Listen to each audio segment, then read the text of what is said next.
Well, good morning. Christine is more than a colleague. She's been a good friend, and our family's been good friends for decades. We had a chat about a month ago, and Christine has chosen to move on, and what an incredible person Christine is. From the day we got elected, she's been shoulder to shoulder with me, side by side. We've been connected at the hip for the last 2 years throughout this pandemic, and I couldn't ask for a better person, a better friend, a leader, someone with integrity, and just an honest person. She's worked 16 years for the people of Ontario, and as I mentioned to Christine, we'll always be best friends and always be there. I've always taken her advice, and so grateful. But let's put the pandemic to the side. There's so many other things Christine did to change the healthcare system, the roadmap, the wellness, reform of Ontario Health. The list is absolutely endless. And again, I'm just so grateful. And to Galen and John and Quinn, her boys, I want to thank you. I want to thank you for sharing your mom with us, especially the last 2 years been quite challenging for you. But I can always tell you, I'll always be there for you, Christine, and the three boys, and just goes all the way back to Christine's late husband, Jim, that was a seatmate of my dad's down at Queen's Park. And our friendship goes deep.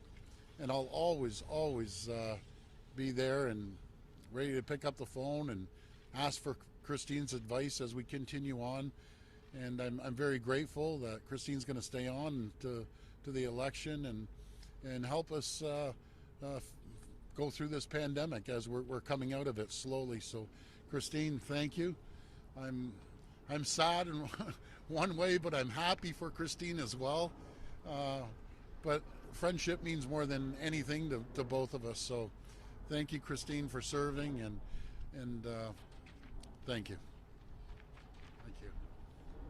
Thank you very much, Premier, for your very kind words. Thank you.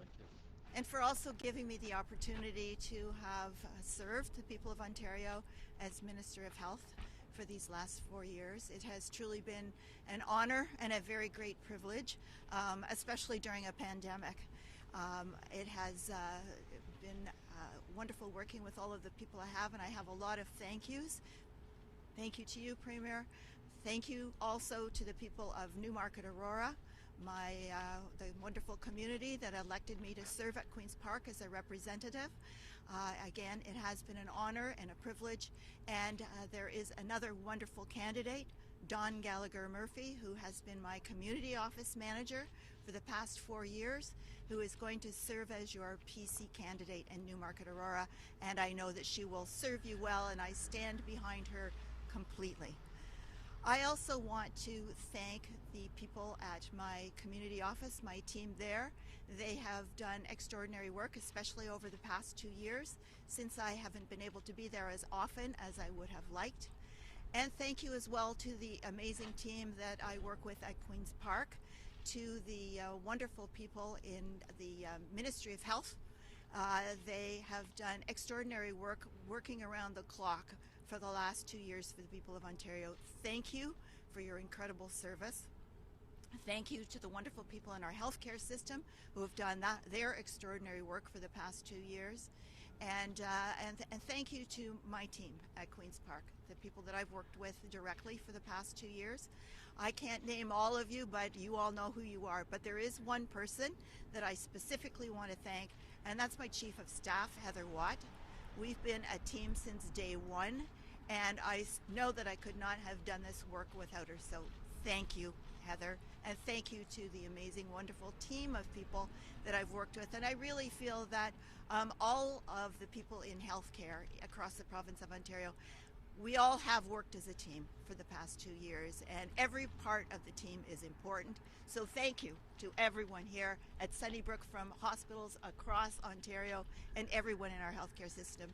It has truly been a pleasure and an honor to work with you. Thank you.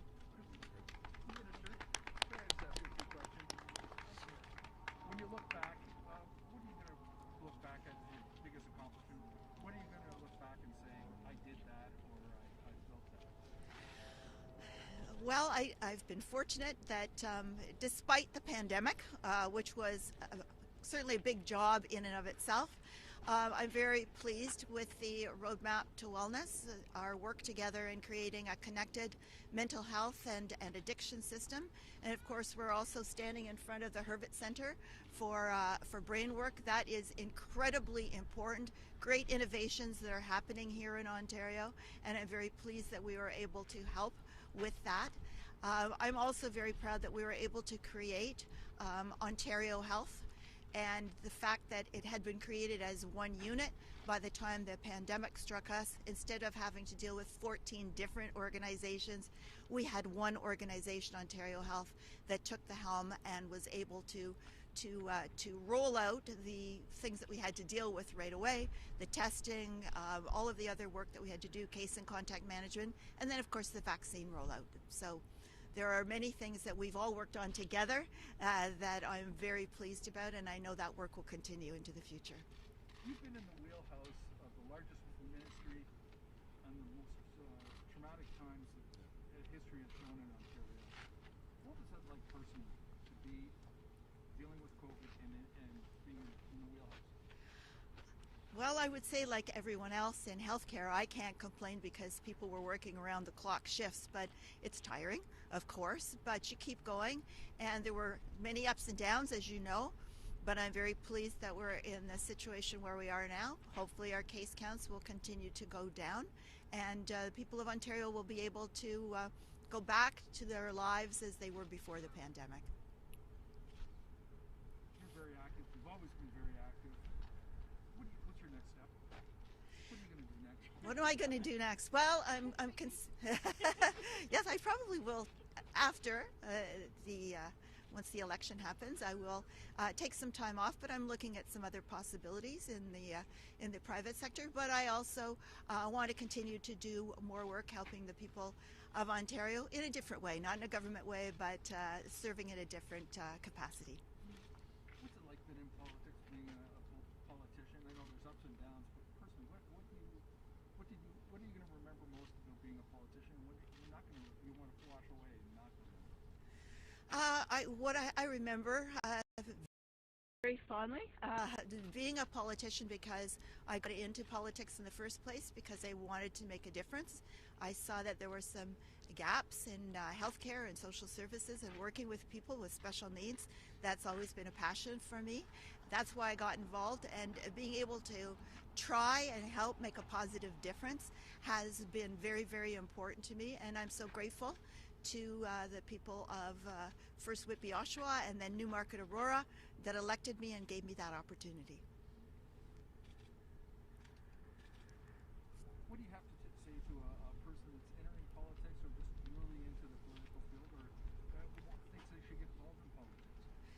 I think it's really important to get into politics to have a passion for something that really gets you up in the morning and makes you want to make a difference, because you have a very, very rare opportunity to do that. It is a great honor, it is a great responsibility, and you need to do whatever you can do to make your time there count.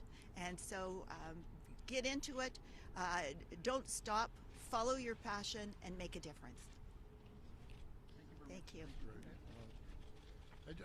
I just want to say, Christine's such a humble person. She's humble. You know, her resume goes pages and pages deep, and I'm not speaking for Christine here. You know, you asked what she'd be doing. I don't know. I know she wants to spend time with the family, but I'll tell you, there's so many CEOs I've talked to. And sorry, I'm tooting your own horn here, Christine. There's so many CEOs out there of big corporations that always tell me we need super bright, passionate women to sit on the boards. You aren't going to find a brighter, more passionate person to sit on any board than Christine Elliott. She has my full endorsement, and what an asset that Christine would be to any corporation out there. And again, I just want to thank you, Christine, and just an incredible person, incredible friend. So thank you again. And Mr. Premier, this is over 15, I think it's almost 17 MPPs that aren't going to be running that ran for you last week. Yeah. How is that going to affect the election? Well, you can never, replace someone like Christine with her qualities. She has big shoes to fill, and I feel moving forward, and I know Christine has met quite a few of the new candidates. I can honestly say we have a better slate now than we did from the previous, and we have an all-star team, but we're just making it better. But no one's going to be able to fill Christine's shoes 100%. But Christine's always a phone call away, and we'll always be best pals. And do you know what's ironic? I don't know what sometimes the media writes stuff, and maybe they didn't. I can honestly say, from the day she became my deputy, we've never had a disagreement, even throughout the pandemic. She shares her ideas, I share mine. Christine's the expert in health. I look at the economy, and that's the way it's been. And I'm just so grateful for her leadership throughout the pandemic. Second to none.